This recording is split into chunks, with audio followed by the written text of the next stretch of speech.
Boa noite. Agradeço a presença de vocês aqui no Colégio Elo para participar desse evento tão importante, que também faz parte do aniversário do colégio.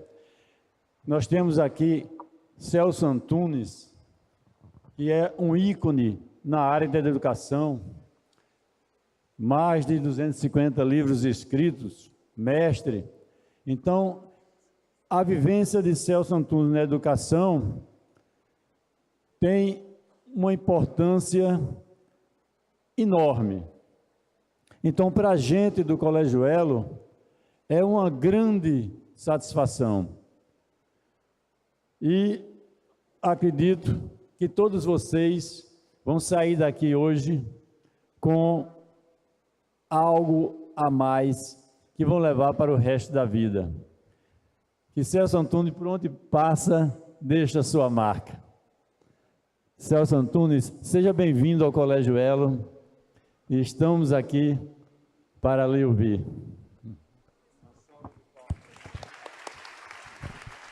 Muito obrigado. Boa noite. Eu queria começar fazendo um pedido. Não permitam que eu saia daqui se alguma dúvida ficar. Perguntem tudo, perguntem o que quiserem, perguntem temas que eu não abordei, mas que circunstancialmente pode se ligar ao educar. Perguntem como pais, perguntem como professores, enfim, não hesitem em perguntar.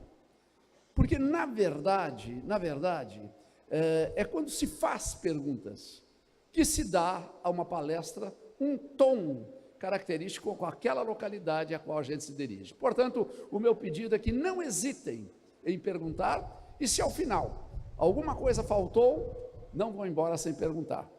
E se a dúvida lhe ocorrer depois que eu fui embora, a escola tem o meu e-mail, e eu devo dizer que não tenho e não terei jamais alguém que responda os meus e-mails. E pessoalmente eu responderei. Portanto, antes de começar, perguntem tudo, perguntem o que quiser, e quando perguntarem, evite, por favor, aquela antipatia de senhor, de professor, porque o você é uma coisa tão brasileira, né? Então, vamos falar você, olhos nos olhos, tá bom? Muito bem, então podemos começar. Janeiro de 2014, eu tinha apenas 4 dias de férias. Janeiro é um mês de muitas solicitações, e o calendário foi de uma tal forma apertando, que sobraram apenas 4 dias. Aí então, convidei a minha mulher, a Vandinha, para que nós fôssemos a Ubatuba, litoral norte de São Paulo. São Paulo, como sabem, não tem praia, e Ubatuba tem lindas praias. E pelo caminho, guiando o carro, eu fui pensando, são apenas 4 dias, mas eu quero correr pela praia, eu quero brincar na areia, eu quero entrar no mar. Mas quando chegamos em Ubatuba, chovia torrencialmente, daqueles dias em que literalmente é impossível tirar o nariz para fora de casa. O segundo dia imitou o primeiro, e o terceiro dia não parou de chover. Eu já estava achando que aquelas curtas férias iriam ser engolidas por um dilúvio. Quando o 4º dia amanheceu azul, luminoso, resplandecente, eu acordei e disse, que coisa boa, é um dia só, mas eu quero correr pela areia, eu quero brincar na praia, eu quero entrar no mar. Mas aí então a minha mulher acordou e pediu, bom gente, me desculpe, aqui é um erro semântico, a Vandinha não pede, ela manda. Ela mandou que eu fosse ao supermercado fazer algumas compras. Eu confesso que aquela solicitação me frustrou. Eu queria aproveitar cada segundo para curtir o dia. Mas quem ousa, depois de 50 anos de casado, desobedecer a dona Vandinha? Então eu montei um plano e disse, já sei, eu vou ser o primeiro a entrar no supermercado. E quanto mais depressa eu me livrar desse mico, mais tempo haverá de sobrar para curtir. E realmente, mal as portas do supermercado abriram, e agitado lá estava eu. Estava naquele corredor, formado pelas gôndolas de produtos, sacola numa das mãos, listinha de compra na outra, apressado em me livrar daquela incumbência, quando eu presenciei no final daquele espaço uma garotinha. Certamente não estava sozinha, mas no lugar que eu estava, somente ela que eu via. E paralisado pela emoção que a verdadeira infância nos provoca, esqueci a pressa e fui conversando com ela como se comigo mesmo falasse. E fui dizendo: que coisa linda, 4, 5 aninhos, uma vida inteira para viver. Vai ter alegrias, vai ter tristezas, vai ter ganhos, vai ter perdas, quem as não tem. Estava naquele monólogo, quando eu fui atingido pela impressão de que aquela garotinha estava tendo um surto, um ataque. E pensei: meu Deus, onde será que está a mãe, o pai? Será que eu devo socorrer? Porque num repente, aquela garotinha começou a bater os pés, e naquela estação disse: mamãe, mamãe, mamãe, mamãe, mamãe, a minha professora, mamãe, minha professora está entrando no supermercado, mamãe. E eu pensei: para aquela criança não é uma mulher, para aquela criança é uma fada, uma deusa, uma princesa. Para aquela criança, aquela mulher é a mulher mais linda da terra, é aquele ser mágico e misterioso que inventou as cores do céu, o nome dos bichos, os barulhos do mar. Ninguém que entrasse naquele supermercado, nem um atleta, nem um político, ninguém provocaria o frenesi de tão autêntica emoção. E quando eu terminei as compras, voltando para casa com a sacola na mão, pelo caminho eu fui comigo mesmo conversando e dizendo apenas: que coisa engraçada a vida. Deus poderia ter escolhido para este pobre filho pecador qualquer profissão. Poderia fazer de mim um motorista, um mecânico, um pedreiro, um arquiteto, um advogado, um engenheiro. E diante do elenco de tantas opções, me escolheu a profissão mais linda, a mais nobre, a mais bela, aquela que no Japão é a única que não precisa se curvar diante do imperador, e diante de tantas oportunidades, escolheu para mim a profissão que eu tenho. E entrando em casa, apoiei a cesta de compras sobre a mesa, ergui os olhos para o alto e com a voz trêmula de emoção, pude dizer apenas: obrigado, meu Deus, eu sou um professor. Eu não lhes conto esta passagem, porque sabendo que aqui muitos o são, queira prestar-lhes uma homenagem. Eu lhes conto esta passagem, porque o professor brasileiro, a professora brasileira, com raras exceções, ainda não percebeu a dimensão da sua representatividade. Acha que ser professor, ser professora, é ter uma profissão como outra profissão qualquer. Mas não é assim, gente. Não é assim. Qualquer profissão é importante, é essencial, é fundamental, mas ela está comprometida com agora. É o imediato, é o que se faz. Professores são plantadores de amanhã. A sua matéria-prima surtirá efeito muito tempo, tanto que às vezes até talvez nem mais ela possa estar aqui. Por isso, gente, me desculpem trazer para vocês de tão longe a minha convicção. Qualquer profissão é digna, qualquer profissão é honrada, mas qualquer profissão está voltada para o agora e para o presente. Professores são semeadores de esperanças, são plantadores do futuro. Não sei como será este futuro no amanhã, mas eu sei que ele será da maneira que o professor o fizer. Mas aí nasce uma pergunta: o que é ser professor? Será que naqueles países onde a educação está colocada num patamar mais alto, os professores são iguais aos professores do Brasil? Será que uma aula na Finlândia, na Noruega, na Dinamarca é igualzinho uma aula aqui? Será que uma prova é parecida com as provas que nós damos? Como é uma aula naqueles países que estão no topo da educação mundial? E eu lhes garanto, porque lá estive e assisti aulas não como um visitante, mas como se eu fosse um aluno, Eu lhes garanto que nada do que eles fazem, nós não possamos fazer. Nada. Não é a tecnologia, não é o período integral, nada.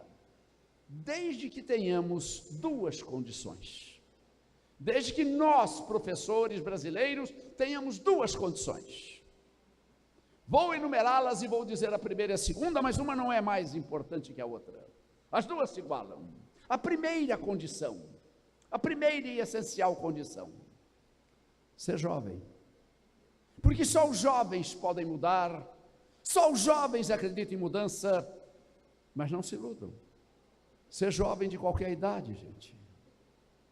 Porque nas minhas andanças pelo Brasil, eu tenho encontrado professores velhíssimos, encarquilhados, fossilizados, alguns que até carinhosamente eu resolvo chamá-los de professauros, meio que uma mistura de professor com dinossauro, e muitos ainda nem fizeram 30 anos de idade. Mas nessas mesmas andanças, eu tenho encontrado professores admiravelmente jovens, com 20, 30, 40, 60 mais, porque a idade de professor não se mede pelos anos que ele tem, mas por aquela crença de que ele pode aprender, de que ele pode mudar, de que a cara de um ano letivo não tem que ser a cara do outro, de perceber que ele é um escultor de amanhãs, um plantador de esperanças. Portanto, a primeira condição é ter esta juventude, volto a reiterar, não da idade, mas de aprender sempre, de buscar sempre e de sempre descobrir caminhos novos. Gente, há 3 anos atrás, eu estava com a minha mulher, a Wanda, em Helsinki, na Finlândia, país considerado topo da educação mundial. E uma noite antes de voltar para o Brasil, a minha esposa me fez um pedido: Celso, eu estou cansada de almoçar e jantar na embaixada, porque como nós estamos a serviço do governo federal, a gente jantava na embaixada brasileira. E a Wanda me dizia: Celso, a gente está indo embora, eu queria ver um restaurante comum, alguma coisa com a cara da gente, alguma coisa assim, sei lá, como mais ou menos uma pizzaria. E como não longe do hotel havia um restaurante que parecia preencher aquelas características, eu disse: claro, Wanda, vamos lá. E lá fomos, gente. Era um restaurante igual a tantos que aqui tem.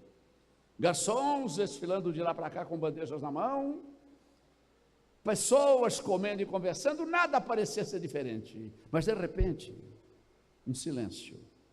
E todo mundo aplaude. E aplaude. Eu e a Wanda, assustado com aquilo, se perguntando, mas o que será? Será uma modalidade diferente de assalto? E todas as mesas aplaudindo. E quando os aplausos terminaram, voltaram a comer normalmente, os garçons continuaram com as suas bandejas. Quando mais tarde o garçom veio trazer a conta, surpreso com aquela condição, eu indaguei, disse: olha, mas parece que eu ouvi um aplauso. Disse: não, claro, isso aqui acontece em qualquer lugar deste país. É que entrou aqui um professor, e eu pensei que ele se referia a alguma celebridade, algum professor que tivesse talvez ganho um prêmio, e insisti, e perguntei: mas que professor? Um professor. Mas espera lá, nesse restaurante não entram médicos, advogados, engenheiros, arquitetos? Claro que sim, toda a gente, é um restaurante comum. E vocês aplaudem? Vocês são estrangeiros. Estou percebendo. Deixa eu explicar uma coisa. Você sabia que logo depois da Segunda Guerra Mundial, esse país que nós estamos foi ocupado pela Alemanha nazista? Nós éramos obrigados a falar alemão e tínhamos que dar aos nossos filhos nomes alemães. Quando deles nos libertamos, a União Soviética nos ocupou. Mudaram os patrões, mas não mudaram as ordens. Nós éramos obrigados a falar o russo e dar aos nossos filhos nomes russos. Mas quando deles nos libertamos, a nossa língua voltou e nós damos aos nossos filhos os nomes que queremos dar. E olhando para nós, com uma certa piedade, perguntou: sabe por quê? Porque esta terra tem professores. E não precisou dizer mais nada. Naquele momento, naquele instante, naquele restaurante, Dizia que países que têm professores têm amanhãs, têm esperanças, têm a certeza de que a melhoria poderá demorar, mas é inevitável. E aí então nasce a pergunta: mas o que é ser um professor? No que difere um professor daqueles países que estão no topo da educação mundial e um professor brasileiro? Será que a aula dele é diferente? Será que a prova que ele faz tem a cara da nossa prova? Como é um professor naqueles países? E eu vou tentar lhes responder, antecipando por dizer que nada do que eles fazem nós não possamos fazer. Nada, desde que sejamos jovens, tendo a idade que tiver, desde que termos a certeza de que amanhã não precisa ter a cara do ontem. Por isso, o que poderia levar um professor brasileiro, vivendo onde quer que ele viva, ser um professor como aqueles professores que, ao entrarem no restaurante, o jantar para aplaudi-lo? Existem 2 condições especiais e 5 medidas que podemos aprender a tomar. Vou dizê-las, mas não vou dizê-las porque acho que elas são importantes. Vou dizê-las porque eu tenho esperança de que, longe de ser uma palestra, nasça em você, professor, nasça em você, pai, aquela convicção que se expressa na certeza de dizer: deixe comigo, a partir de hoje eu vou ser diferente. Nada muito complicado, nada muito difícil, mas eu vou ser diferente. Eu vou ser diferente como professor, eu vou ser diferente como pai ou como mãe.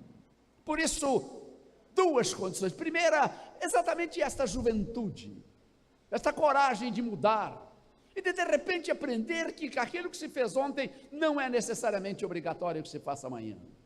A segunda condição, tão importante quanto a primeira, tão importante quanto ser jovem, a segunda condição é ser solidário com os colegas, é ser solidário com os pais, é ser solidário com aqueles que educam, perder essa de se colocar em pedestais diferentes. Eu sou pai, você é professor. Não, todos nós somos educadores, sim. E, portanto, ter aquele sentimento de realmente mudar o princípio da educação. E para isso lhes direi de que forma fazer. Portanto, ser jovem, mas também ter aquela garra, aquela disposição interior de que pode mudar. E de que é um grupo. Me lembro, gente, há 5 anos atrás, dava aula num colégio em São Paulo, famoso colégio particular. A hora que eu estava subindo a escada para o pavimento onde eu deveria dar aula, descia pela mesma escada a minha colega, a professora Maria Helena. E naquele rápido cruzar percebi lágrimas em seus olhos. Imaginando que talvez fosse aquilo um problema familiar, conhecia sua filhinha, conhecia seu marido, esqueci a minha prece, coloquei os diários de classe debaixo do meu braço, coloquei as 2 mãos no ombro da Maria Helena e disse: meu bem, você está chorando, meu anjo? E a Maria Helena desabou: Celso, é esse 2º ano, Celso. Essa turma não quer nada, Celso, tudo que a gente faz vira brincadeira, vira piada. Eu estou pensando em parar de dar aula. E desceu chorando pela escada abaixo. A sala de onde ela vinha era justamente aquela que eu ia. Naquele dia foi diferente. Eu não entrei na sala e coloquei os diários de classe sobre a mesa. Eu joguei. Pá! Só vou dizer uma coisa para vocês. Eu estou de mal. A amizade morreu. E a partir de agora vai ser pauleira. E vou dizer mais, se fizer um abaixo-assinado para o diretor me tirar dessa classe, eu vou dar graças a Deus. Eu não gosto mais de vocês. E como eu esperava, veio a reação. Um aluno falou: Celso, o que nós fizemos para você? O que vocês fizeram para mim? Você tem a coragem de perguntar o que fizeram para mim? A Maria Helena se esforça, se mata, luta, e tudo vira piada e vira... Olha, eu estou falando demais. Eu estou falando demais, eu não estou de mal com vocês, e continuei bravo. Minutos depois, uma aluna levantou o braço e falou: Celso, e se a gente pedir desculpa? Ô, gente, que palavra tão linda! Desculpa quer dizer desfazer a culpa. Desculpa, só quem tem coragem, só quem é grande tem, na verdade, força para pronunciar. Isso é lindo, gente, mas um detalhe, né, gente? Para mim não, né? Para mim não. Agora, se a Marilene aceitar as desculpas, a amizade volta. Mas como ainda não pediram, eu vou continuar bravo. E continuei bravo até o fim da aula. 2 dias depois eu cruzo com a Marilena de novo. Está chorando outra vez. Coloca a mão nos ombros e diz: Celso, foi tão lindo, foi tão lindo. Eles foram na minha casa, Celso, eles levaram flores para minha mãe, Celso. Agora a classe está um doce, Celso. Obrigado. Marilena, meu bem, não me agradeça. Eu mostrei para aqueles bandidinhos que professor é time. Eu mostrei para eles que não tem essa de eu sou goleiro, quem perdeu o pênalti foi centroavante. Não, porque naquele time qualquer um de vocês acaba de uma certa forma se responsabilizando. Portanto, gente, dividir, trocar, aprender, toda a escola que a gente vai, tem alguém que é ótimo na avaliação da aprendizagem, tem alguém que é ótimo na distribuição de conteúdo pelos meses do ano, tem alguém que é ótimo no relacionamento com os alunos, e não se trocam, e não conversam. Eu, como diretor da escola, olhava o horário, via que aquele professor tinha uma aula vaga, eu dizia: olha, vou pedir um favor para você, nessa mesma hora que você não tem a matéria, a Marilena está dando aula, ou o Paulo está dando aula, ou o Renato está dando aula, assista a aula dele. Ah, professor Celso, mas ele não dá a minha matéria. Não importa, trocar, ser solidário, ser corpo e entender que se um de nós não caminhar, a escola não caminha. Gente, quantas vezes eu visito escolas, passo pela sala dos professores, tem lá ao alto um título: Sala do Corpo Docente.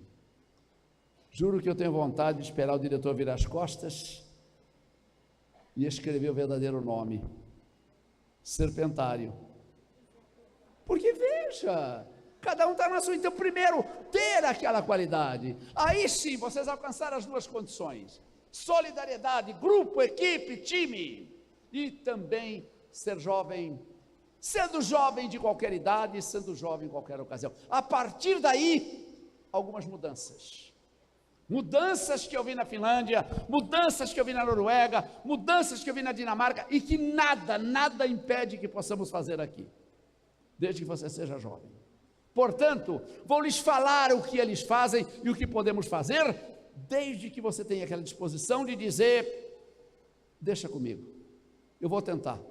E trocar, e comunicar, e assistir a aula do outro, não se deixar.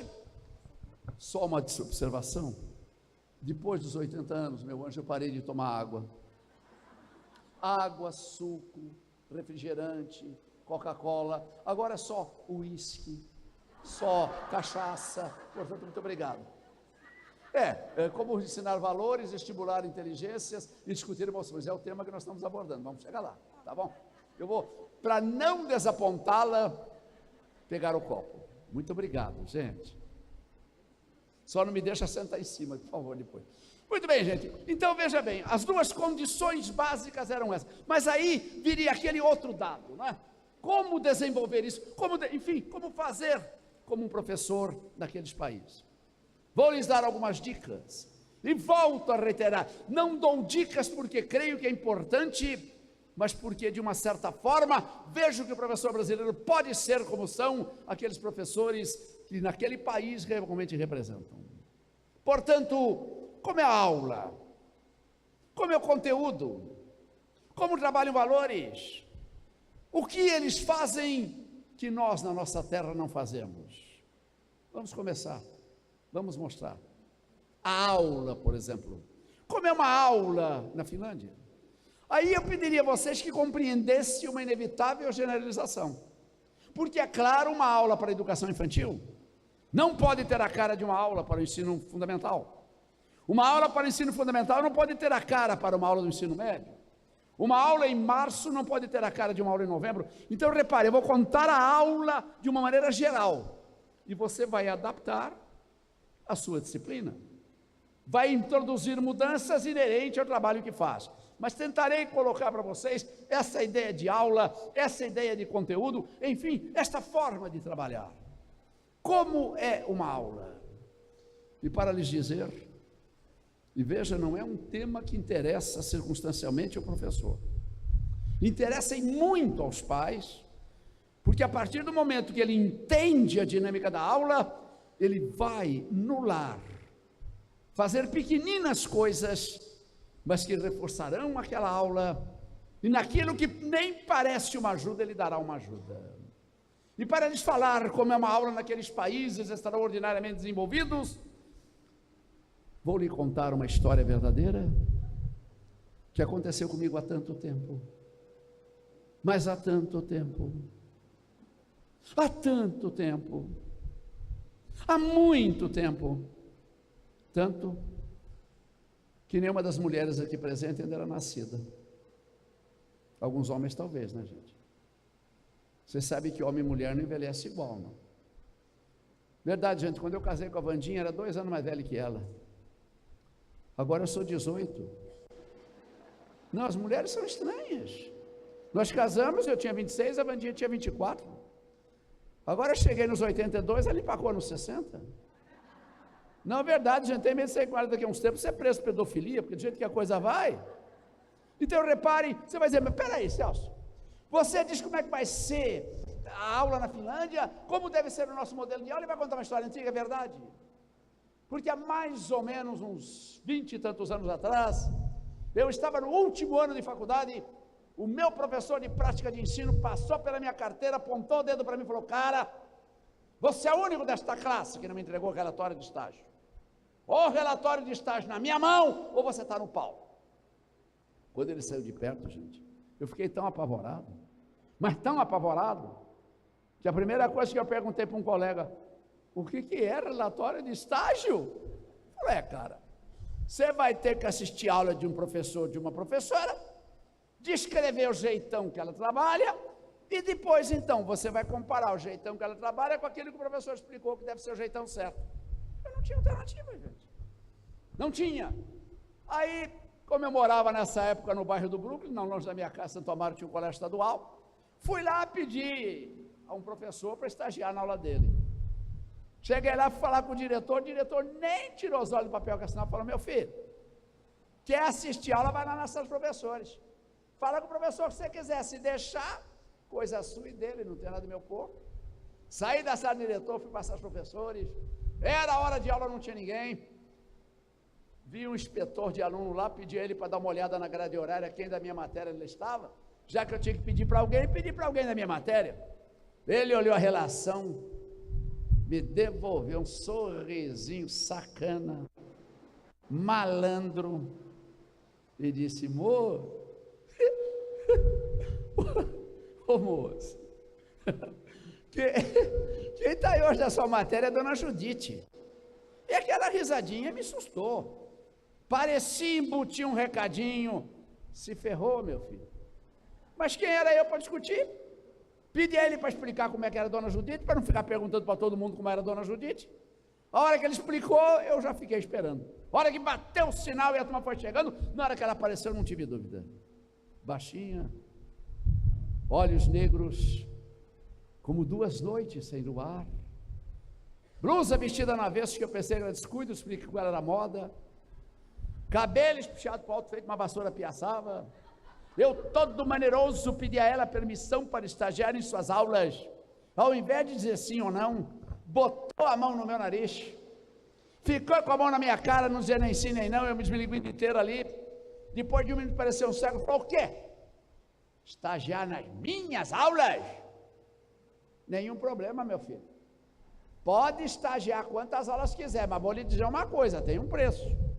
Pagou, querido, tudo bem, não pagou? Vai procurar outra escola, porque aqui você não estagia, não. E já vou lhe dizer qual é meu preço. Eu não tenho faculdade, meu bem. E pelo que você está contando aí, você está vindo de uma, então eu vou lhe dizer. Assista a minha aula com olhar crítico. Perceba os meus erros.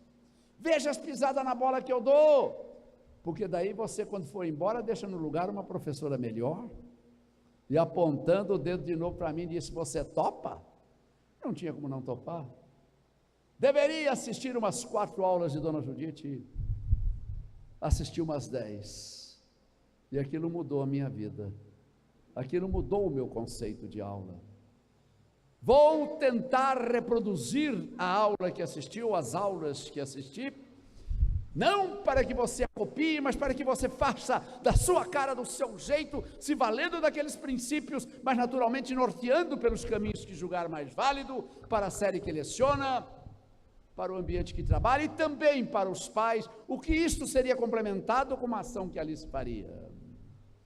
A primeira aula de Dona Judite que eu fui assistir, sentei na última carteira com o caderninho aberto, pronto para anotar suas falhas. Mal a aula começou, um aluno perguntou: Dona Judite, o que quer dizer fenômeno? E eu lá no meu cantinho pensei: eu sei. Me chama, que eu vou lá na frente e dou um show. Mas Dona Judite teve uma reação diferente, disse: oxe, coisa mais linda.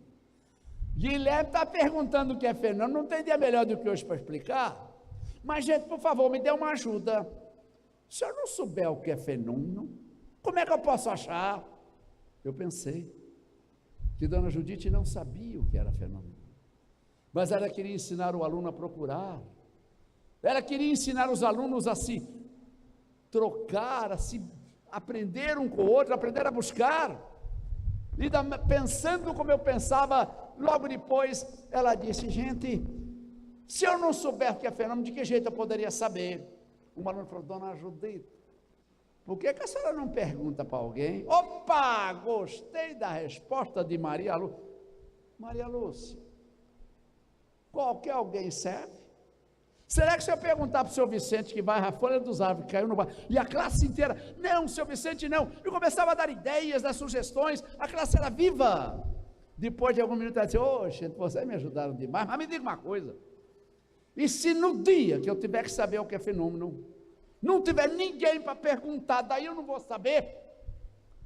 A classe disse: Dona Judite, se não tiver ninguém, por que a senhora não procura num dicionário, Dona Judite? E Dona Judite depressa transformava aquilo no problema. Opa, gostei da... procurar num dicionário. Gente, como é que eu vou achar as coisas num dicionário? Se esse desgraçado desse livro chamado dicionário não tem índice, gente.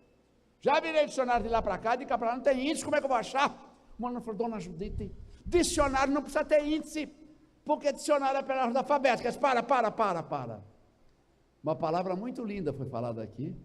Vocês têm que pensar que palavra não é só o que ela significa, não, porque palavra tem beleza, gente. Senão vocês nunca vão ser poetas, nunca vão ser repentistas. Olha que palavra mais linda: alfabética. Já pensou, meu anjo, um dia você ter uma filha, dar o nome dela de alfabética? Que boa ideia que eu estou te dando. Você sabia que na Grécia Antiga a primeira letra era alfa, a segunda era beta? Alfabética, quer dizer, pelo caminho das letras. Ô, gente, coisa mais linda. E vou lhes dizer uma coisa. Ali na minha mochila tem um dicionário. Vamos ver o que ele fala? Foi até lá, pegou o dicionário, abriu na letra F, encontrou a palavra e pediu um aluno que lesse. A hora que o aluno lia, Dona Judite, com a sua letra caprichosa, escrevia os conceitos na lousa. Logo depois que o conceito estava lá, disse: gente, vamos fazer uma brincadeira? Faz de conta que o diretor da escola vai proibir a gente de usar 5 daquelas palavras que estão lá. Será que se eu tirar as palavras, vocês conseguem dizer a mesma coisa com outras palavras? Foi lá na lousa, pegou o conceito que lá estava, cortou 5 palavras, estas não podem. Viraram de outro pau de palavrão. Quem falava, vou passar pimenta na língua. Será que vocês são capazes de dizer o que está lá com as suas palavras? Vamos tentar?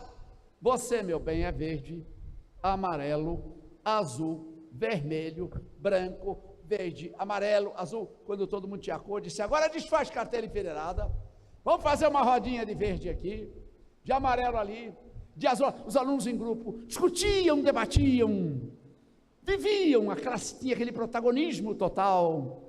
E lá do meu cantinho, eu via a dona Judite percorrer os grupos e dizer: meu Deus do céu, Amarelo está fazendo uma coisa tão bonita que eu nem acredito. Oh meu Deus, olha como o Verde está aqui, vou dar uma ajudinha para ver. Repare, a classe era um verdadeiro laboratório, não de alguém que escutava, mas de alguém que trabalhava, com verdadeiro protagonismo. De repente ela parava e dizia: agora para, gente. Olha quem está entrando na nossa sala de mentirinha. A doutora habilidades operatórias. Vocês vão usar fenômeno para comparar, quero ver. Vocês vão usar fenômeno para classificar, quero ver. Vocês vão usar fenômeno para argumentar. E ela trabalhava os verbos de ação: comparar, analisar, sintetizar, classificar. E repare, isso é atualíssimo. Hoje você pega um aluno do colegial que vai fazer o Enem, aparece o mapa do Brasil e aparece a palavra analise. O aluno descreve, é zero. Porque eles querem o quê? Que ele saiba a diferença entre analisar, entre criticar. Então trabalhava estes verbos ali naquele momento, nem havia Enem naquela época, mas já era assim. Portanto, a aula de Dona Judite tinha este charme. Logo depois a aula prosseguiu lá: agora para, gente, para. Olha quem está entrando aqui na sala. Imagina, dona interdisciplinaridade. Será que vocês são capazes de botar o fenômeno na geografia? Vocês são capazes de botar o fenômeno na matemática? Veja, ela trabalhava as diferentes disciplinas escolares. Logo depois, agora para, gente, para. Olha quem está chegando agora. Doutor Valores. Vamos botar o fenômeno na bondade? Vamos botar fenômeno na justiça? Vamos botar fenômeno na solidariedade? Repare, na aula dela se trabalhava valores, se trabalhava o pensar. Aquela aula, o aluno não tinha tempo de indisciplina, era aquela vida que brotava. Aquela professora era extraordinária. E comecei a mudar as caras de aula que dava. Gente, vocês não imaginam como aquilo é diferente. Claro que eu enfrentava problemas como vocês enfrentarão. Você já imaginou aquele professauro que faz hoje o que ele já fazia 10 anos atrás? Andar pela escola e uma aluninha sua chegar para ele e falar: professor, por que o senhor não dá uma aula como a dona Isabel? E ele vai morrer de raiva de você, porque o cotovelo é a parte mais sensível do corpo dos dinossauros, gente. Veja, claro, mas veja, você tem aquela consciência. Eu estou fazendo isso aqui um protagonismo, o meu aluno está participando, não parece aquela aula. Eu não preciso fazer discursos, ele consulta o Google, mas aqui ele está participando, ele está comparando, ele está analisando. E as aulas da dona Judite eram assim. Depois de assistir 8 ou 10 aulas, terminei o meu relatório e antes de levar para a faculdade, achei que seria bom pedir para a dona Judite colocar uma rubrica, para levar para a faculdade provando o que eu fiz. Fui procurá-la, estava corrigindo provas. A hora que eu cheguei, olhei a prova que ela corrigia, eu quis morrer, gente. Ela havia rabiscado aquela prova de vermelho do título a rodapé, e eu pensei: como uma criatura tão meiga, tão doce, tão linda, corrige assim com tanto rigor. E antes de pedir para assinar meu relatório, disse: dona Judite, será que esse aluno errou tanto assim, dona Judite? Ergueu para mim aqueles olhos de fada e disse: professor Celso, se eu estiver errado, me desculpe, mas eu tenho essa desgraçada dessa mania de sublinhar aquilo que meu aluno acerta, professor. Quando ele sabe que eu não sublinhei, ele sabe que ele errou, ele vai procurar acertar. E repare, com aquele ato, transformava a vergonha em glória, transformava em fazer. Senhores pais, senhoras mães, não existe nada melhor para uma criança, tenha de 3, 4 até 10, 12 anos, do que essa fantástica ferramenta chamada ponto de interrogação. Simplesmente interrogue: filho, o que será que a lua parece um queijo? Filho, você reparou que tem dia que parece que as folhas falam? Veja, quando você leva a dúvida, não importa a resposta que ele dá, mas você está exercitando aquele cérebro, você está estimulando. Eu conheço pais que resolveram estabelecer um dia por semana, digamos a quinta-feira. Olha, a partir de hoje nesta casa, quinta-feira é o dia do bate-papo. Terminou o jantar, celular desligado, televisão desligada, e durante 15 minutos, é a hora da família, vamos bater papo. E começar a levantar questões. O que você acha que é bondade? Veja, não é aquele professor, não é aquele pai que pergunta quanto é 7 mais 3 para ouvir a resposta a 10, mas que leva dúvidas e que leva com isso a criança a pensar. E se vocês fizerem isso, não estranhem-se lá para frente. Aqueles filhos hoje pequenos, façam também com os seus filhos, aquela hora da família, onde se conversa da lida, da luta, da vida, do encanto, da surpresa, da alegria, da felicidade. Gente, isso enriquece tremendamente uma criança. Agora imagina se esse é um trabalho escolar, mas esse também é um trabalho familiar. Por isso, mudar a cara da aula que se tem, e ter a solidariedade de perceber que em casa o pai não vai tomar uma lição, porque afinal de contas ele não é um profissional em educação, mas ele vai interrogar, ele vai perguntar, ele vai desafiar. Vocês já repararam que até a figura do ponto de interrogação e o ponto de exclamação é diferente? Já repararam que o ponto de exclamação parece um punhal? Tem até uma gotinha de sangue pendurada embaixo. Agora repararam que o ponto de interrogação é cheio de curvas, é bonito, é sensual. Por quê? Porque o ponto de interrogação é desafio. É aquele pai que pergunta não esperando a resposta para dizer certo ou errado, mas para levar aquela cabeça a pensar. Filho, não existem tapetes voadores, mas se existisse, nós estivéssemos juntos numa viagem, para onde iríamos? Não importa a resposta que se dá, mas aqueles 10 ou 15 minutos valeram pelo dia como valerá para a aula. Por isso, mudar a aula que se dá, mudar aquele conceito que se tem de trabalhar valores, enfim, trabalhar daquele fato. Professores e pais também, mudar o conteúdo, mudar a matéria que está ali, sabe? Dizer para um aluno que Cabral descobriu o Brasil, quando ele sabe isto de um toque de mouse. Então lançar perguntas que levantam dúvidas. Filho, será que tem alguma relação entre a matéria que você está aprendendo e um jogo de futebol?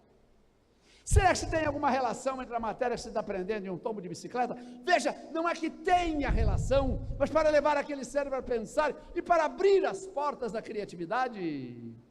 O cérebro humano é estimulável, ele é como o corpo. Se você caminhar, você vai ganhar uma condição aeróbica melhor. Se você perguntar, não para corrigir ou para ferir, mas para levar a pensar, aquela criança muda. Então vejam, qual é o preço disso? 0.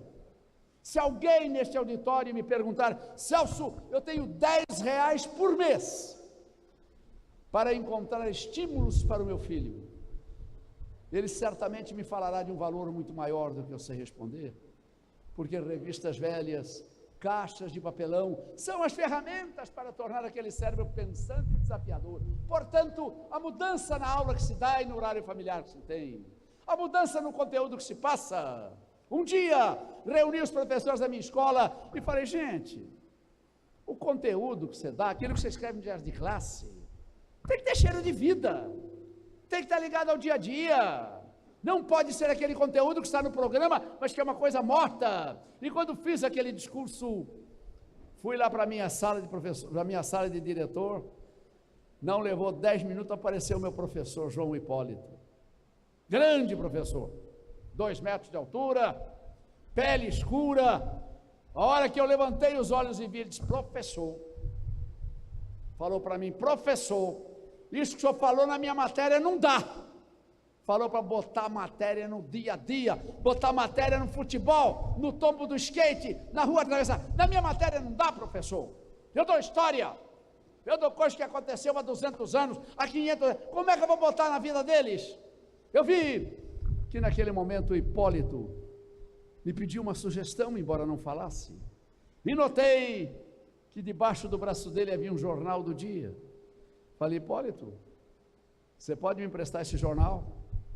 Diante dele, abriu o jornal. Hipólito, olha o que eu achei aqui, cara. Uma coisa legal, uma coisa linda, linda, linda sobre capitanias hereditárias. Ô, mestre, ficou doido da cabeça? O que é que o jornal vai falar de capitania? Para, olha essa notícia aqui.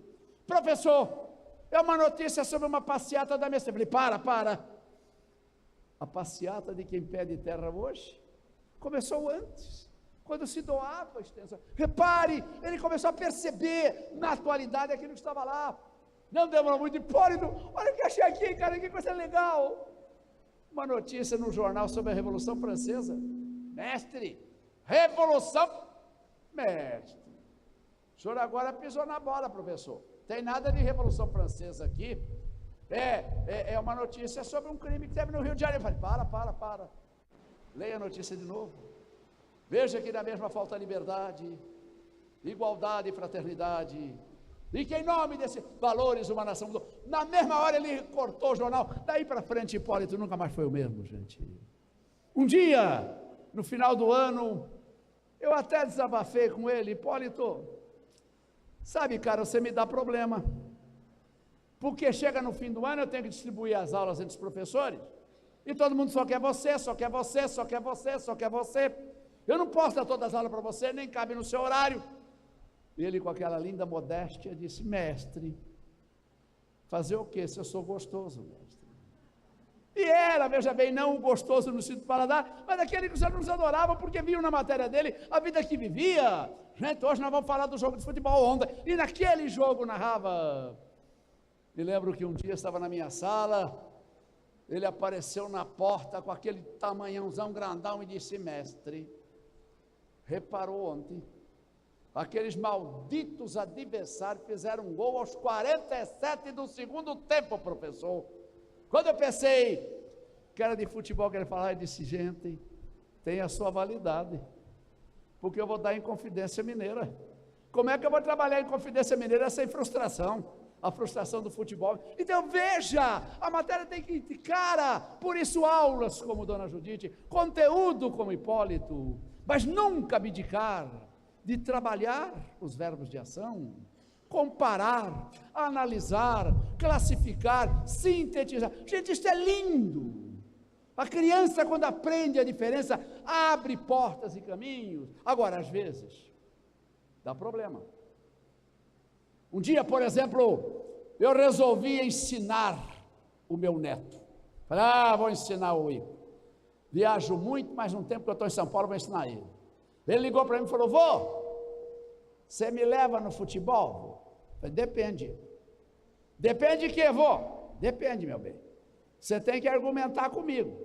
Se você argumentar, eu levo. Se não argumentar, eu não levo. Vô, o que é argumentar? Vou argumentar, meu anjo, é encontrar razões para justificar o teu pedido. Quer ver? Vou te dar uma dica. Você pode dizer, vou consultar a meteorologia, não vai chover. É uma razão. Quer ver uma outra? De repente o time da gente ganha, a gente sai de lá todo satisfeito, é capaz até de dividir uma pizza. E comecei a treinar o moleque em argumentar. Gente, deu um rolo terrível. 3 meses depois eu vou jantar na casa do meu filho. Aquele lindo jantar familiar. A minha nora, o meu filho, os meus netos. No meio do jantar, a minha nora pega a palavra e fala, Ico, não quero que você ande mais com o Frederico. Palavra de mãe nessa casa é palavra de Deus. Não quer, eu não ando. Não precisa nem insistir. Mas, mãe, não posso desmanchar uma amizade porque você não quer. Então me ajuda a encontrar argumento para explicar para o Frederico por que eu não vou brincar mais com ele. Ora, o argumento,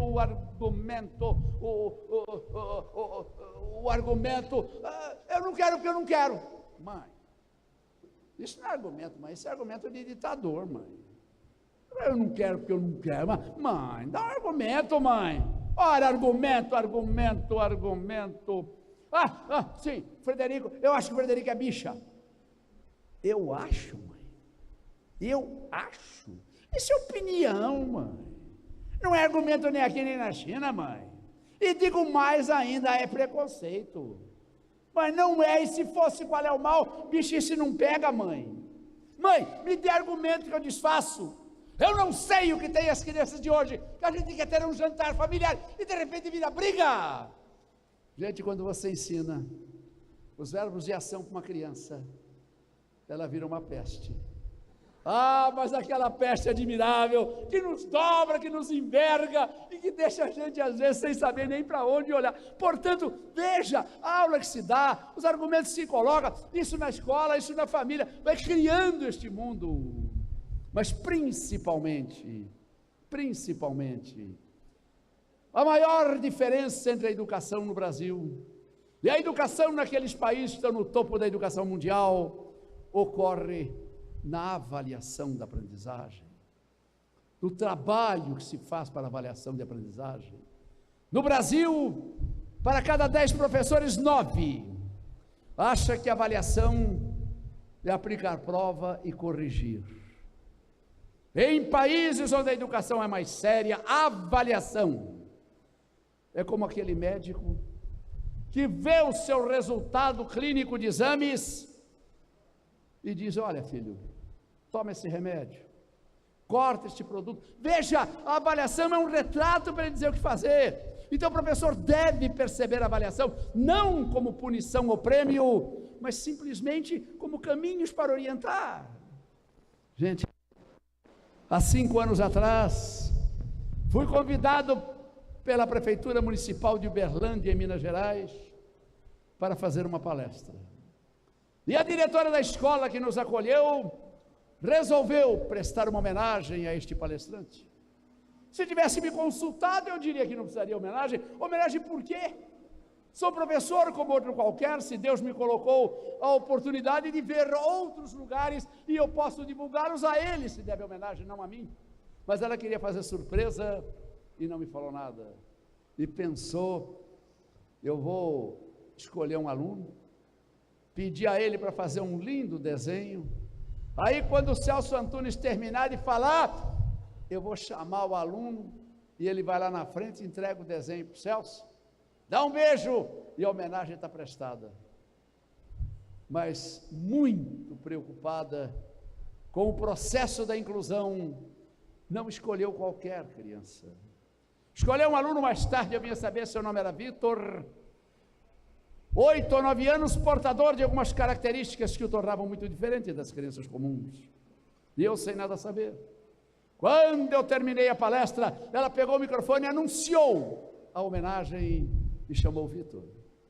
E Vitor, com as suas pernas tortas e os seus pés pesados, veio até a frente, levando um tempo enorme para lá chegar. Quando chegou à frente, viu aqueles 50 professores de olhos estrelados na sua direção.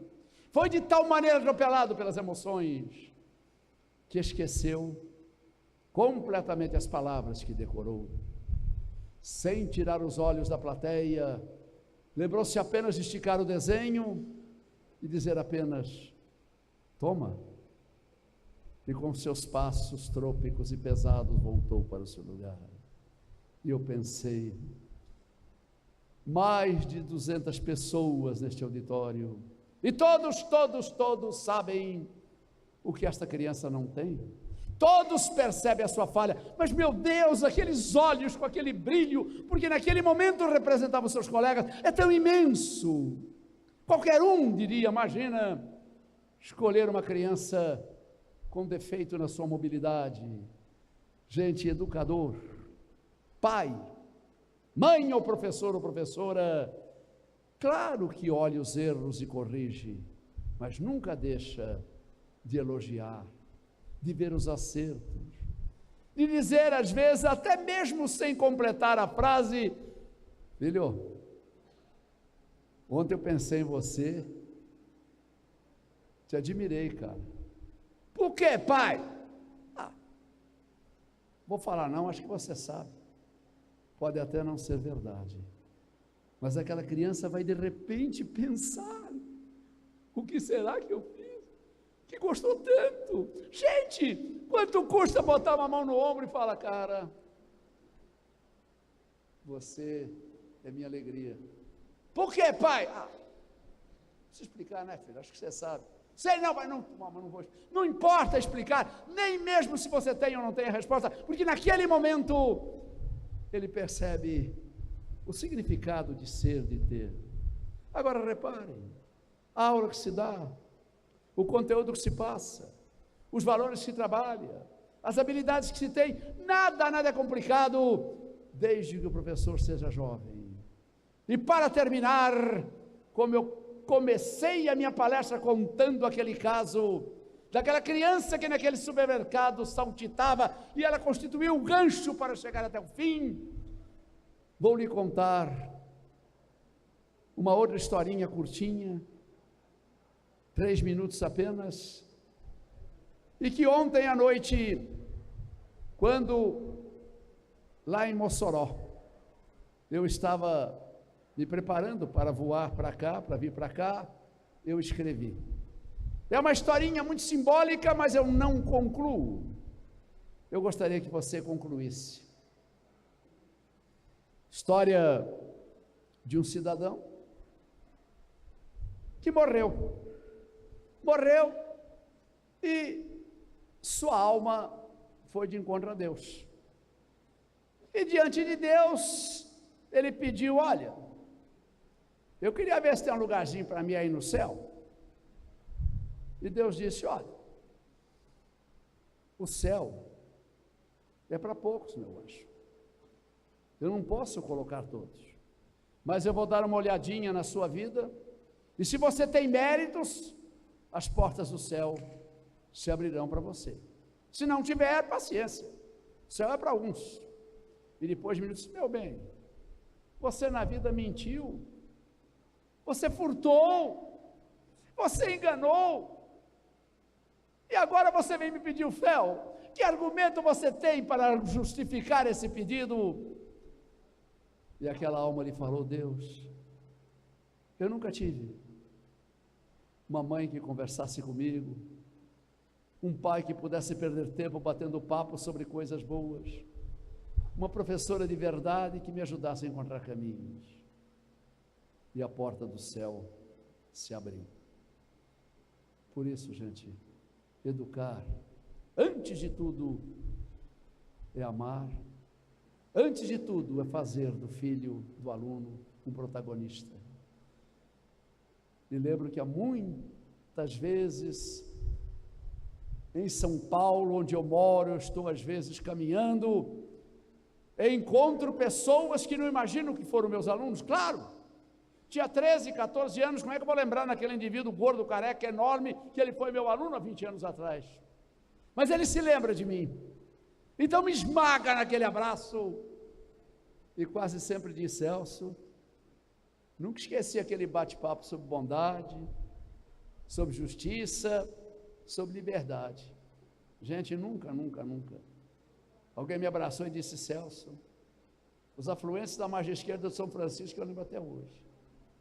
A matéria foi embora, mas aqueles momentos de ternura, de afeto, de paixão, ficaram para sempre.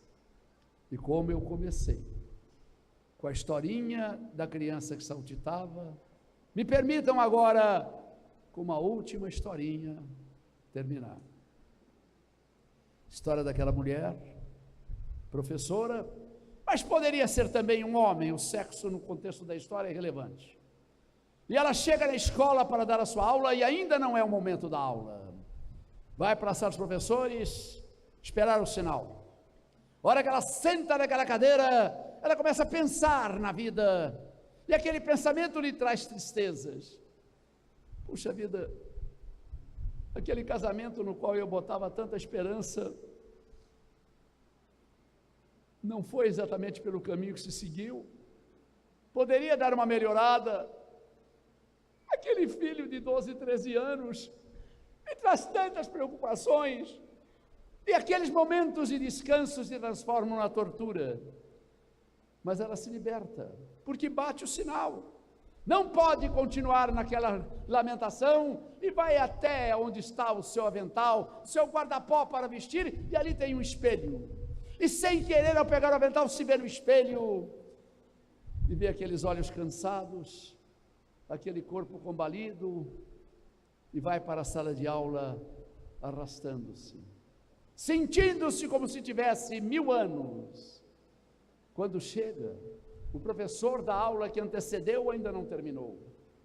Ela timidamente bate na porta, dá um sinalzinho como que avisa, a aula terminou, e aquele professor continua, e quando depois de 2 minutos sai, ela entra cansada, mas mal ela entra, um aluno pergunta uma coisa ali, o outro fala uma coisa ali, ela trabalha um valor aqui, ela trabalha uma inteligência lá, ela desenvolve isso aqui, e de repente ela se dá com toda aquela energia, e com toda aquela vitalidade que ela não acredita que tinha, e de repente bate o sinal, ela nem escuta, tão empolgada que ali está, percebe o colega da aula seguinte batendo no relógio, dizendo a aula terminou, meio que sem jeito, de com tanta experiência se deixar enganar pelo tempo, abraça o seu material e volta para a sala dos professores, e quando pendura o seu avental, olha no espelho e enxerga uma linda mulher.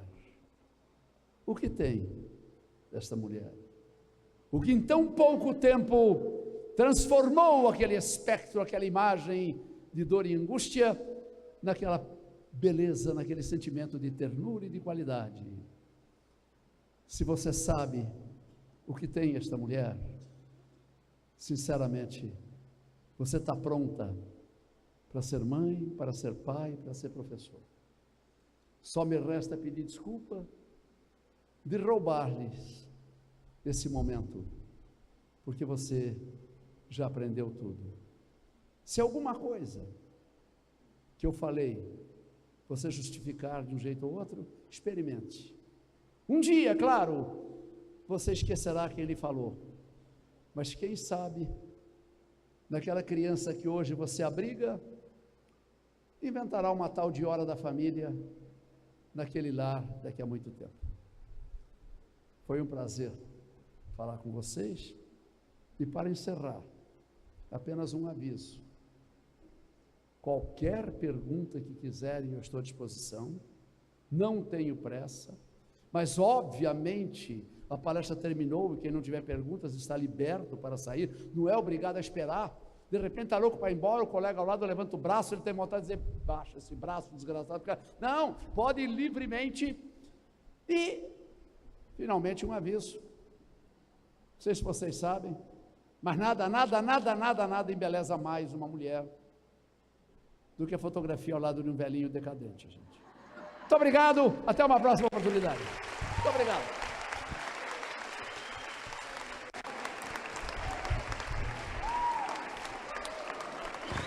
Alô? Gente, olha, hoje com a palestra nós pudemos refletir quem ensina valores. No final chegamos a concluir que todos nós, família, escola, professores, todos nós juntos ensinamos valores. Estimulamos a inteligência e discutimos emoções. Então, essas 3 características, elas precisam ser vivenciadas por todos, né? Vamos entrar nas perguntas, professor. Né? Alguém gostaria de... Pronto, eu estou indo aí, tá bem?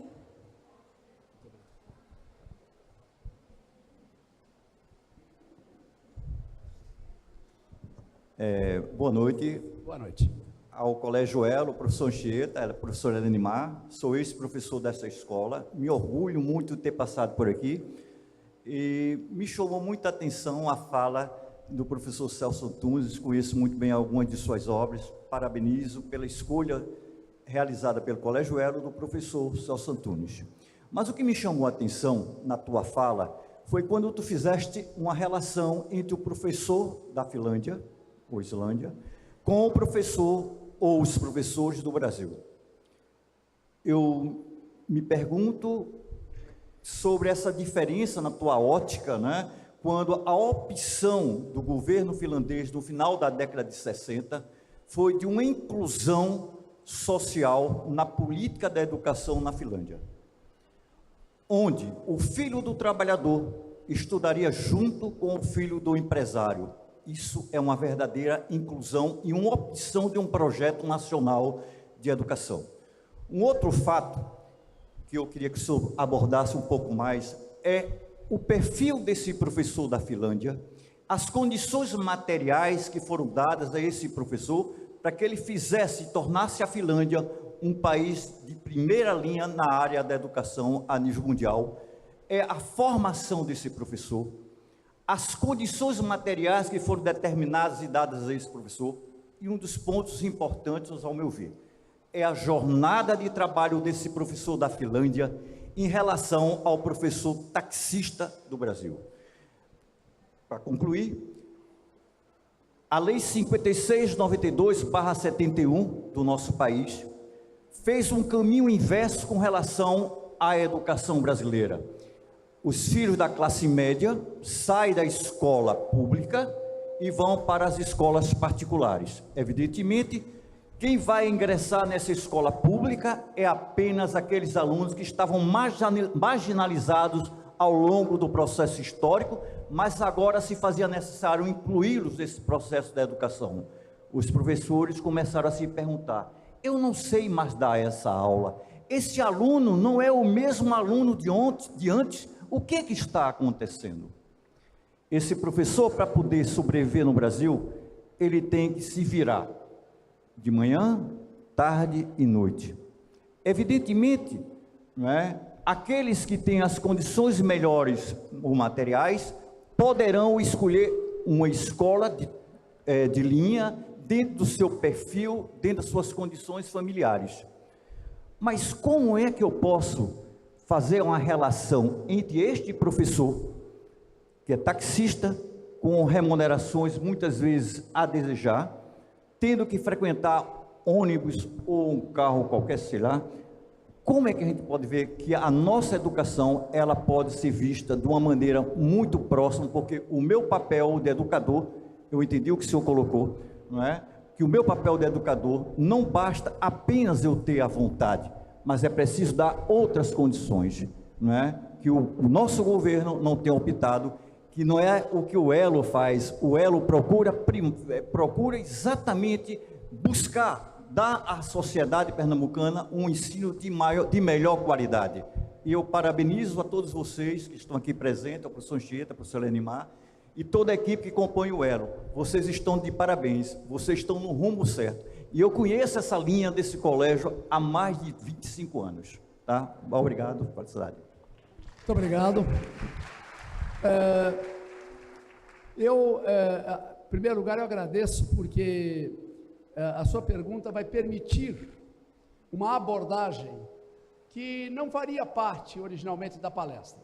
Seria importante que eu dissesse, mas naturalmente ela envolveria um tema que não seria exatamente esse. E graças à sua pergunta, eu vou dar uma resposta que eu sei que é muito fácil, mas que no Brasil não se pensa dessa maneira.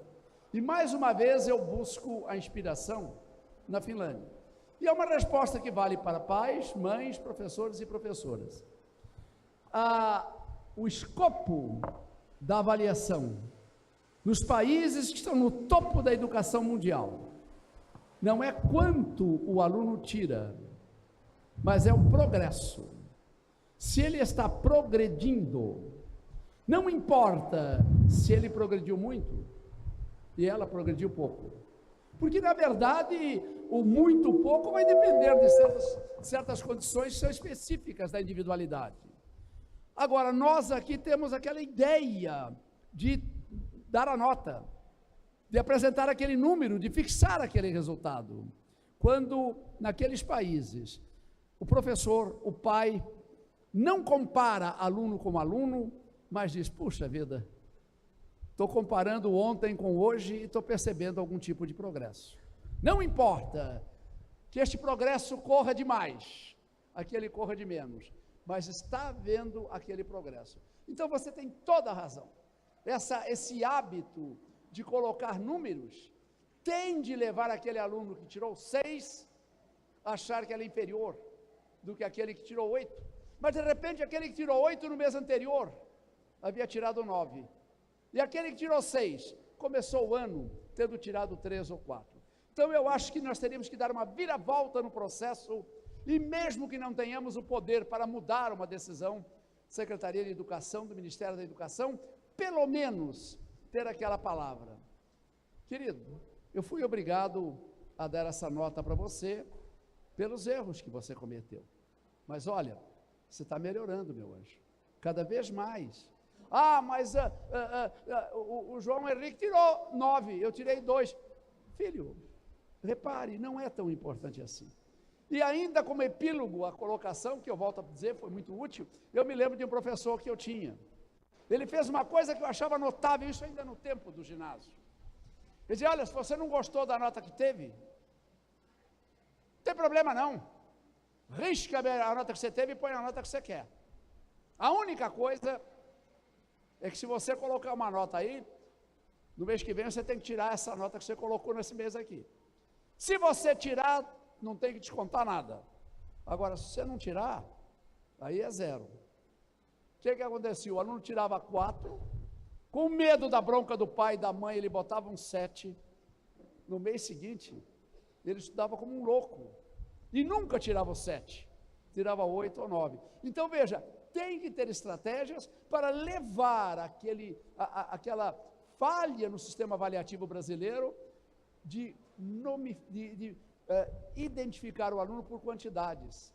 Gente, 7, o 5, 4, 2, o 8, 9, tem valor muito pequeno. O que vale está progredindo. É como o andar de uma criança. Mas ele ainda cai, ele ainda se apoia. Sim, mas ontem mal ele ficava de pé. Então, a hora que nós tivermos a complacência de olhar o progresso e não pensar naquele resultado, a gente dá um grande passo. Veja o caso daquele médico que pede aquele exame daquele paciente e quando exame aquele resultado, diz, nossa, sua pressão está horrível. Querida, colesterol está nas nuvens. Triglicérides está mal. Bem, procura uma funerária. Mas jamais, na verdade? E também, de uma certa forma, a nota com valor estabelecido identifica um pouco essa ideia. Foi muito bom você colocar, por me dar a oportunidade de abranger esse processo. Não é uma solução, mas olhamos aquela avaliação pensando muito mais no progresso daquele aluno e na diferença entre as pessoas do que na frieza metálica daquele número. Muito obrigado, realmente, mas é o que eu penso.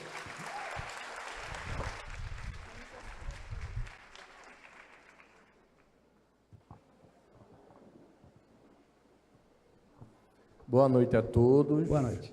Eu sou o professor Sérgio Amoedo, de Exatas, também ex-professor aqui do Colégio Elo, e muito feliz de estar aqui, voltar a casa e ver vocês aqui crescendo, evoluindo e distribuindo essa sabedoria tão grande para os nossos jovens.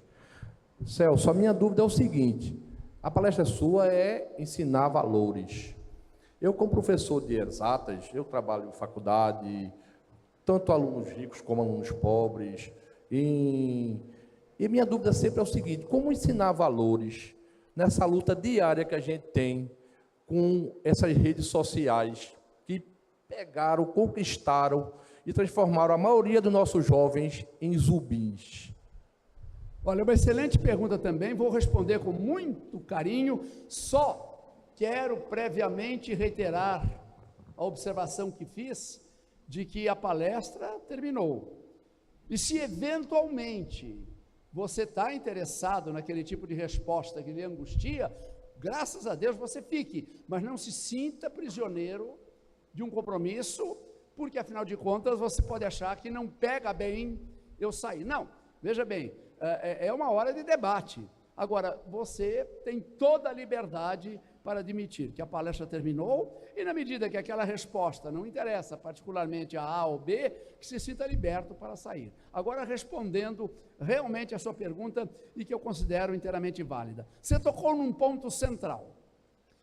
Todas as escolas daqueles países que estão num patamar mais alto, quando trabalham valores, usa uma palavra que denomina estratégia para esse tipo de trabalho.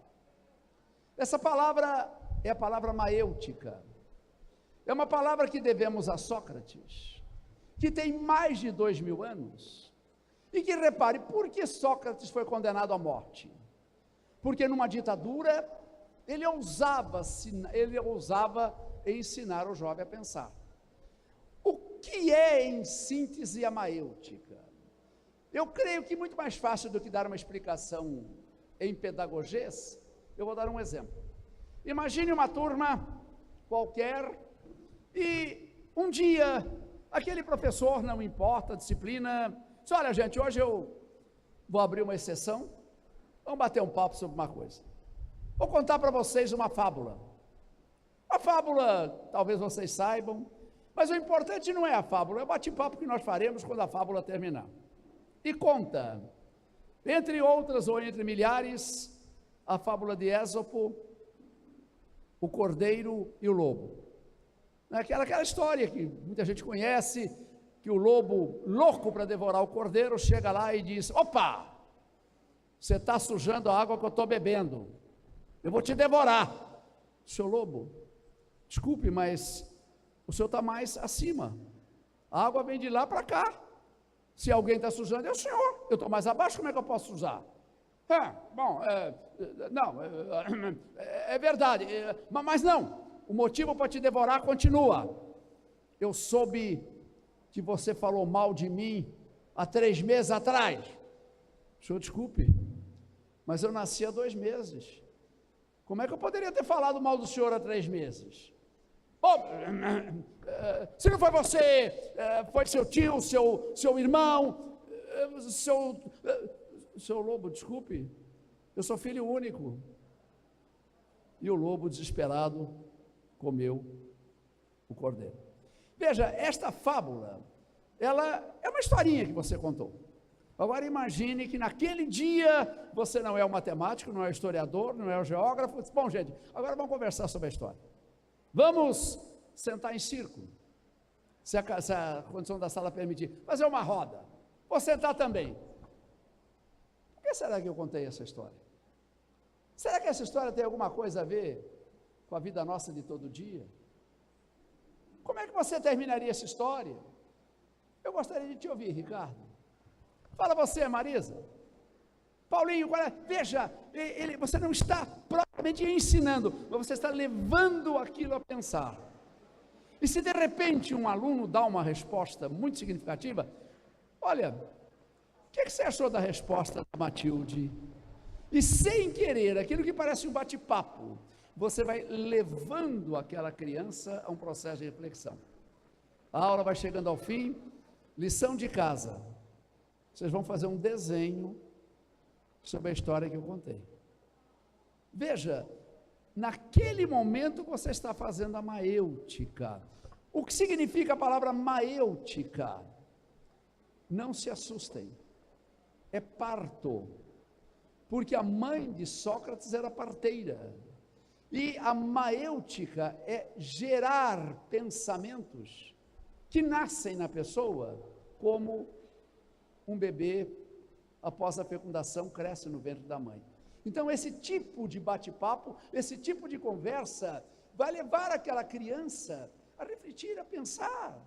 Ela vai introjetar determinado sentimento de valores. Claro, isso não vai acabar com os traficantes, isso não vai acabar com a droga, mas de uma certa forma, aquela escola, sem abdicar dos conteúdos tradicionais, trabalhou de uma maneira muito simples. Veja, isto eu deveria ter dito, é uma pergunta extremamente pertinente, e não fosse a sua pergunta, não teria me ocorrido, mas através de casos, de fábulas, conta-se às vezes, não para depois perguntar, eu quero ver quem acerta ou quem erra, mas para criar aquele bate-papo, que vai internalizando.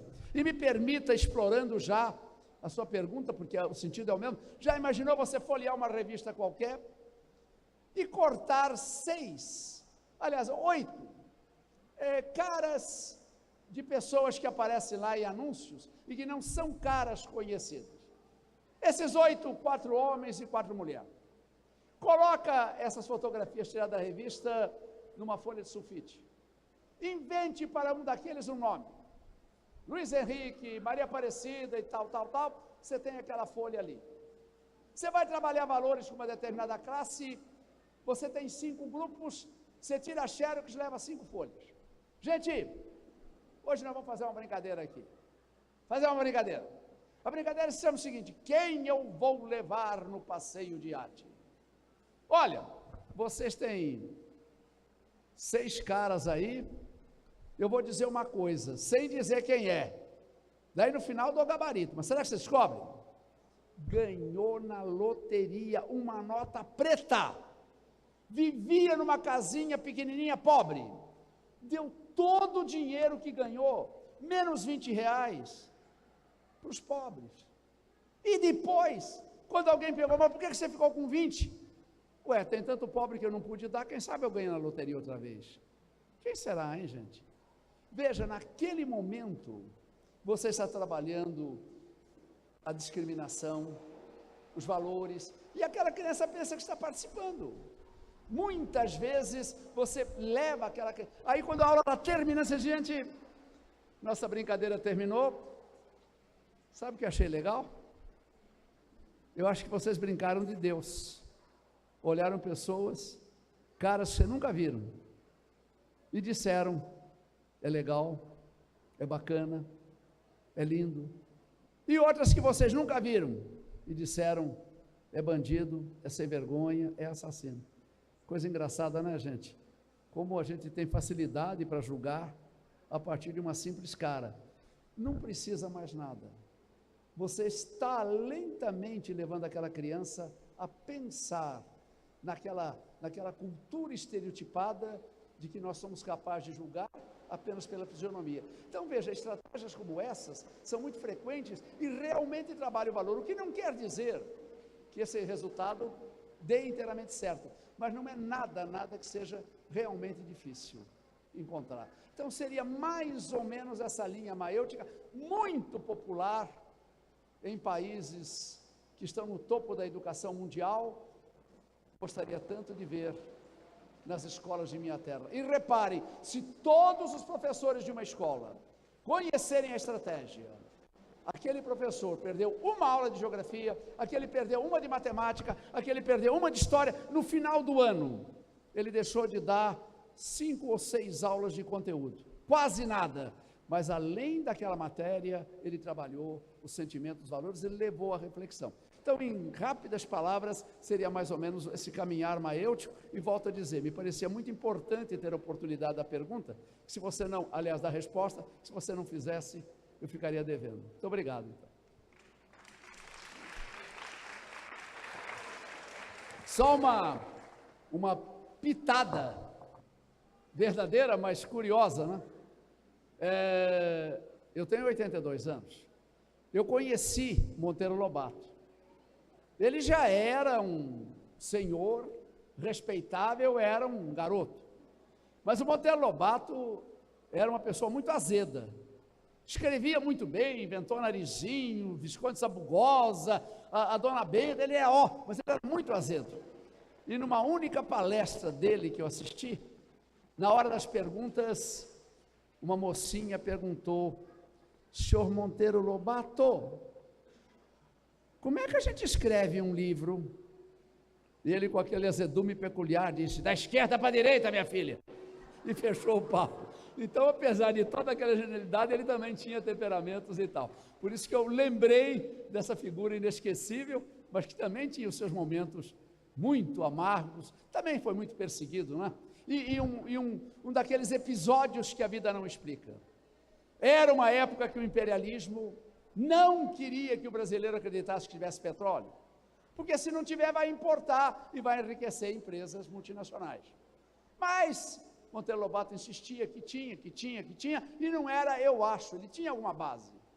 Depois que ele morreu, acharam a primeira reserva de petróleo no Brasil, num lugar da Bahia que se chamava Lobato, e que não tinha nada a ver com Monteiro Lobato, porque Lobato é o filho do lobo. Então deram àquele município esse nome, e justamente naquela terra acabou, de uma certa forma, de aparecer o petróleo daquele homem que lutou por esse ideal e que não conseguiu. Achei interessante contar essa passagem, porque é uma figura realmente muito bacana. Mas muito obrigado mais uma vez pela pergunta. Bem, mais alguma pergunta? Nós estamos encerrando, não é, o nosso encontro de hoje. Nós esperamos que o professor tenha contribuído para que sejamos... tá bem. Sejamos educadores melhores, pensando sempre no futuro de um Brasil, que depende também das nossas ações hoje, não é? Estamos num período importante para refletirmos todos os valores, não é, professor? Vamos deixar o professor com a mensagem final, tá certo? Para todos nós. Só uma curiosidade, mas o dia de hoje é um dia, a data de hoje, é uma data onde há 10 anos atrás morreu um intelectual brasileiro muito pouco conhecido, um poeta chamado Menotti Delpicchia. E numa referência às lembranças desse poeta e desse tempo, eu me permitiria encerrar recordando um dos seus versos que eu acho de uma beleza infinita. Já entrado em anos, Menotti Delpicchia se apaixonou por uma jovem, muito mais nova que ele, e acreditou que esse amor era correspondido. E provavelmente era, mas os valores da época fizeram tal pressão sobre aquela menina, que no fim ela chegou à conclusão que não dava sentido. Imagina se naquela época era possível uma garota de 17 anos pensar no amor de um homem de mais de 50. E foi embora. E o Menotti Delpicchia escreveu a sua última poesia. Vai, moça e bela partes, os gerânios encarnados, que vivem na janela debruçados, na janela irão morrer, coitados. A lâmpada, o divã, os cortinados, indagarão o que é feito dela. Eu responderei, que é feito dela? Vai, mas se lá na extrema curva da estrada olhares para trás, e vires esbatida e turva tremer a alvura dos cabelos meus, irás pensando pelo teu caminho, que esta velha cabeça de um velhinho é apenas um lenço branco que te diz adeus. Menotti Delpicchia. Muito obrigado, gente. Muito obrigado. Muito obrigado. Gostaria de agradecer ao professor Celso Antunes e, mais uma vez, agradeço a todos vocês. E, Celso, nós temos um brindezinho do colégio para você, está ali, nós vamos levar para você, para não ficar aí, de coisas daqui regionais, você possa levar daqui, bota aqui em cima, Leonardo. Nossa, meu Deus do céu, Bandinha vai ficar um ciúme, viu?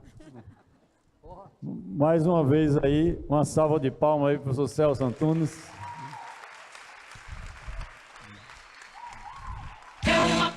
E outra aí para vocês que vieram aí assistir, que só quem está querendo realmente aprender, avançar, educar, construir um mundo melhor, é que vai atrás do conhecimento, vai atrás de se melhorar. Então vocês estão de parabéns e continue assim, ok?